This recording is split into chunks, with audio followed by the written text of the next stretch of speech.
Shalom,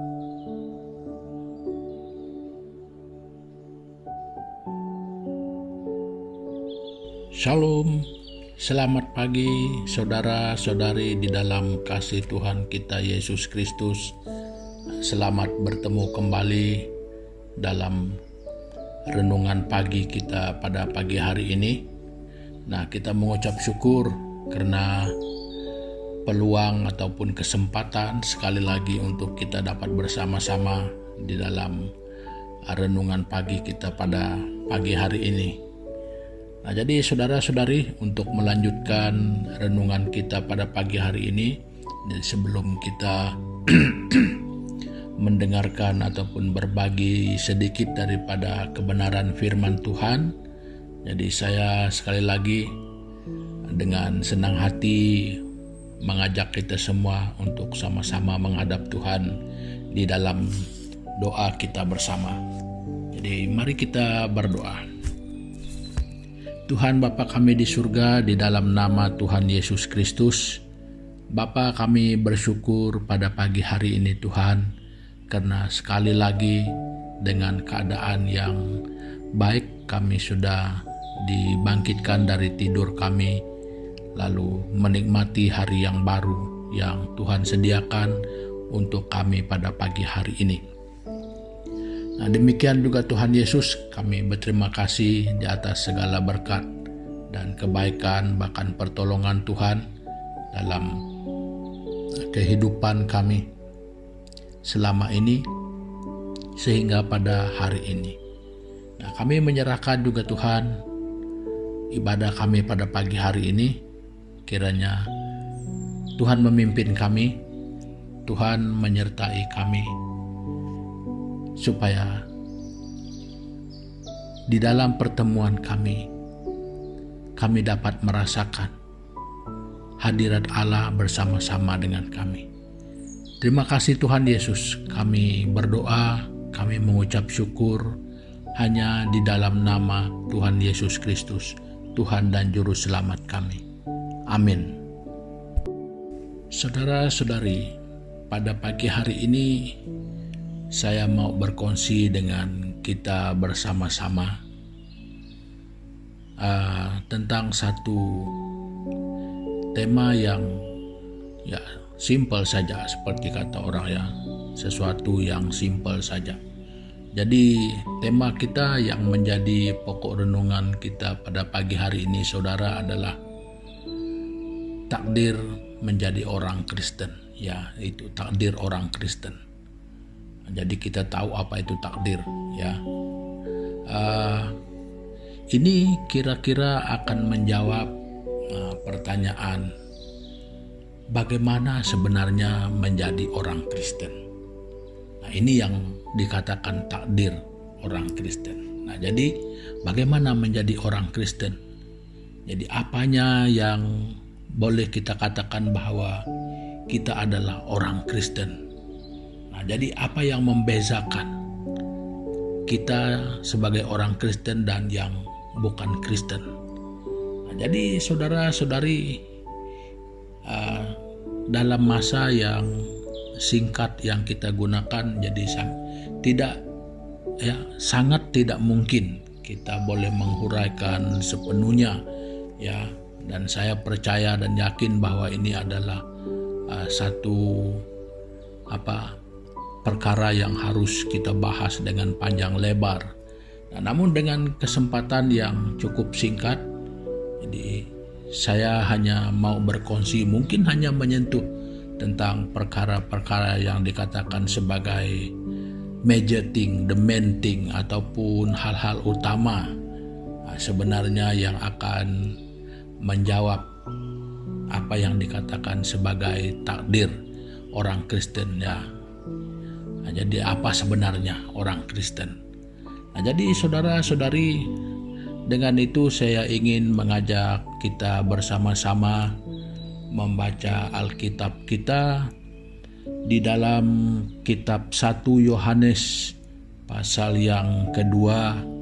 Kita membaca ayat yang ke-6. Ya, kitab 1 Yohanes pasal 2 ayat yang ke-6.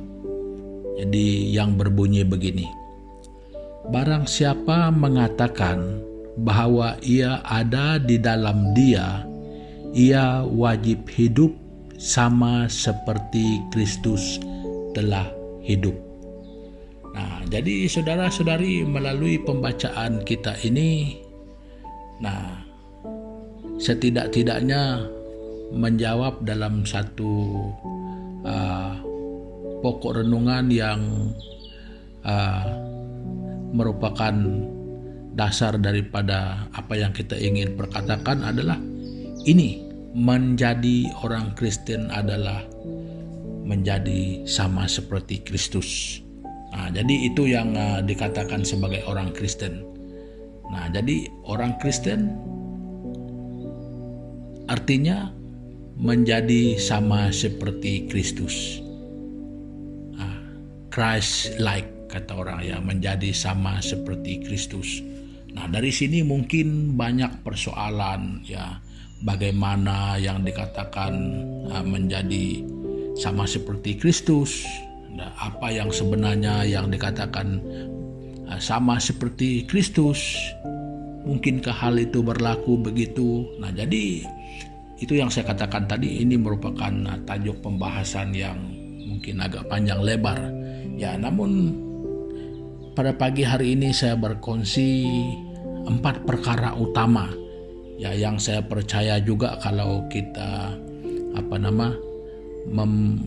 membincangkan dan membahaskannya dengan lebih luas, dia akan menjadi topik-topik yang menarik, yang lebih panjang.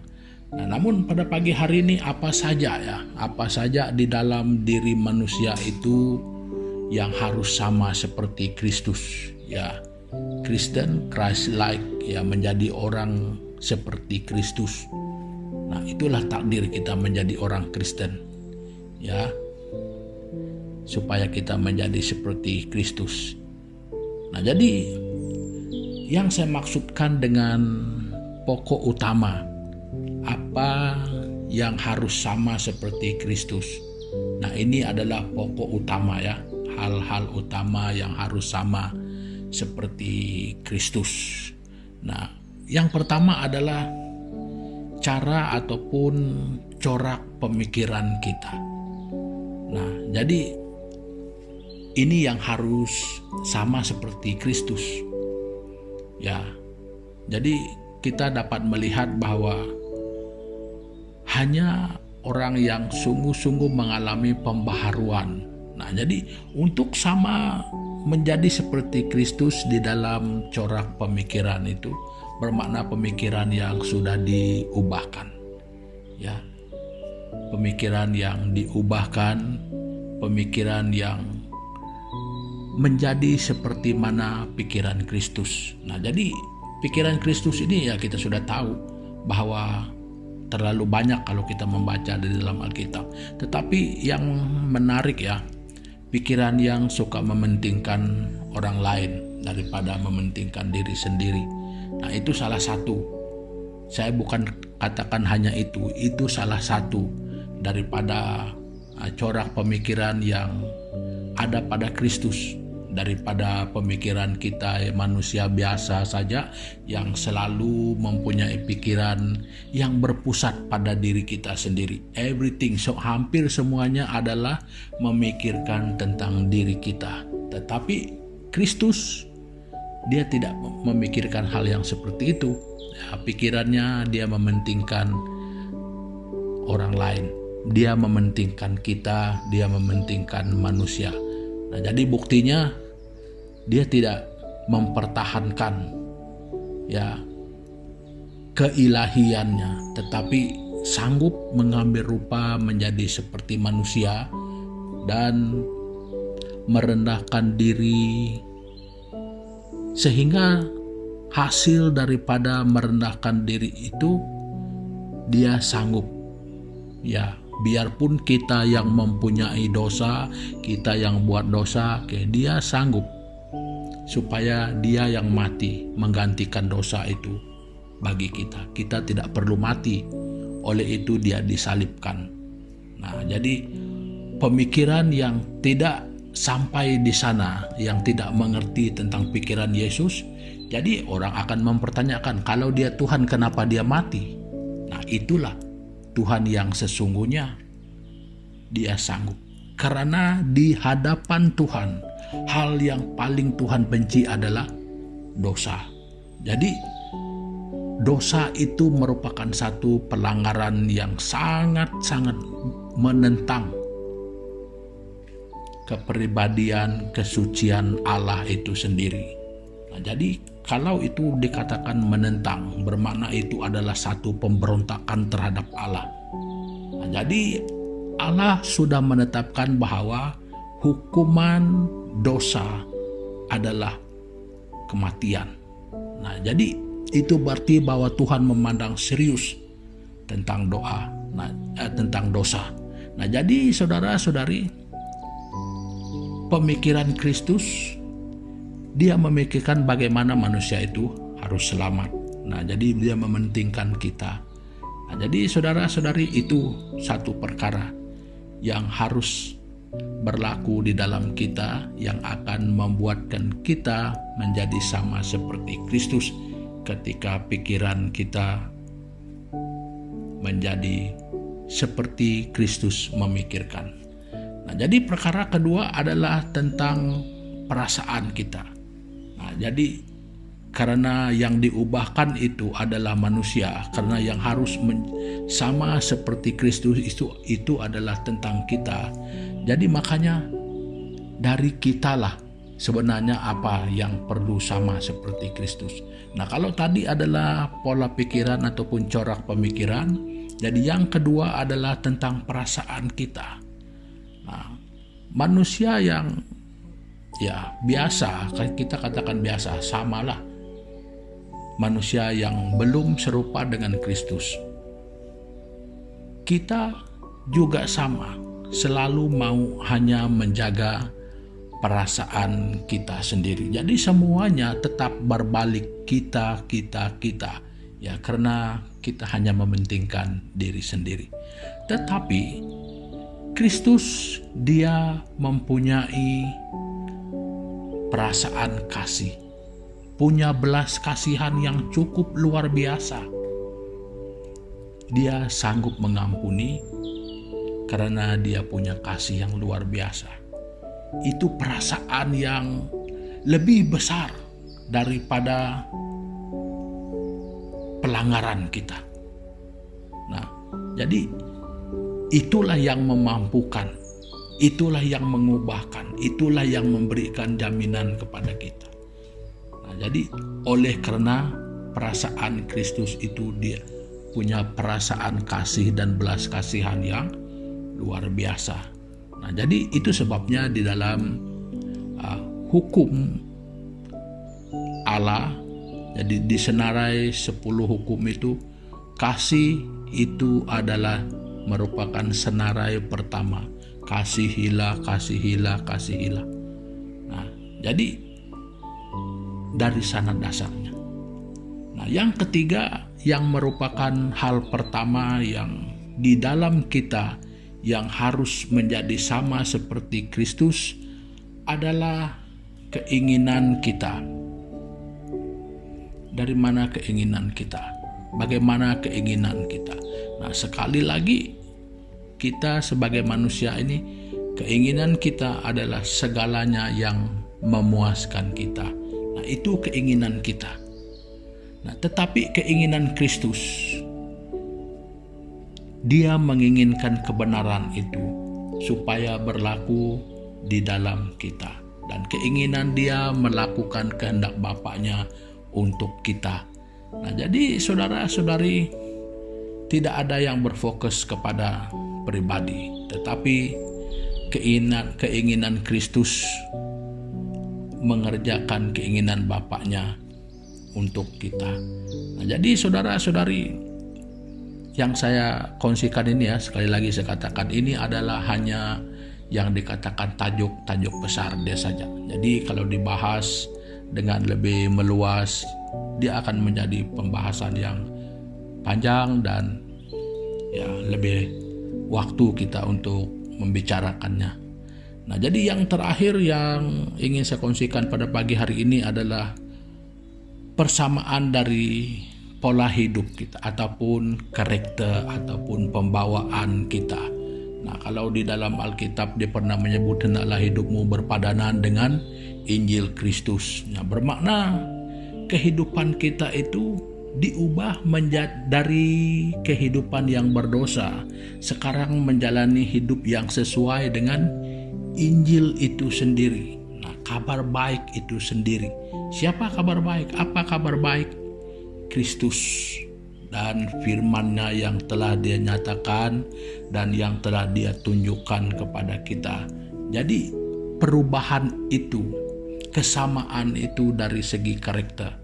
Nah, jadi saudara-saudari, karakter Kristus terlalu banyak ya di dalam Alkitab. Tetapi saya ingin katakan bahwa karakter Kristus yang paling membuatkan kita dan saya secara pribadi merasa sangat terharu. Dia yang sebagai Tuhan, yang sebagai Raja, karakter yang sangat merendahkan diri, sanggup turun ke dunia yang penuh dengan dosa, lalu menjadi terkutuk karena kutukan kita. Ya, jadi itu pembawaan sikap yang sangat merendahkan diri di dalam kenyataannya sebagai Tuhan, tetapi sanggup merendahkan diri. Jadi ini adalah satu perkara yang sangat luar biasa. Nah, jadi saudara-saudari, ini adalah 4 perkara utama yang harus berlaku di dalam kita, apa yang harus menjadi sama seperti Kristus. Nah, jadi saudara-saudari, perkongsian saya pada pagi hari ini sampai di sini dulu, dan sebelum kita berpisah, mari kita sama-sama sekali lagi datang kepada Tuhan di dalam doa kita. Tuhan Bapa di surga, di dalam nama Tuhan Yesus Kristus, terima kasih Bapa pada pagi hari ini di atas firman-Mu yang sudah kami dengar, yang mengajar kami bahwa sesungguhnya kami sebagai orang Kristen itu seperti apa. Nah, jadi terima kasih atas kebenaran ini, dan Tuhan menolong kami jadi supaya kami mampu seperti mana yang Tuhan inginkan di dalam kehidupan kami. Nah, terima kasih Tuhan Yesus, dan kami berdoa, kami menyerahkan kehidupan kami bersama pada hari ini, dan apapun keadaan kami dan apapun yang akan kami hadapi, kami percaya bahwa Tuhan itu selalu ada bagi kami, dan Tuhan itu selalu mendahului kami, Tuhan itu selalu ada bersama dengan kami. Nah Tuhan, kami yakin bahwa Tuhan tetap ada dan selalu ada bersama kami. Terima kasih Bapa karena kebaikan-Mu. Kami berdoa dan mengucap syukur hanya di dalam nama Tuhan Yesus Kristus, Tuhan dan Juru Selamat kami. Amin. Nah, saudara-saudari, pertemuan kita pada pagi hari ini sampai di sini dulu, dan sampai kita jumpa lagi di lain kesempatan. Tuhan Yesus memberkati. Haleluya.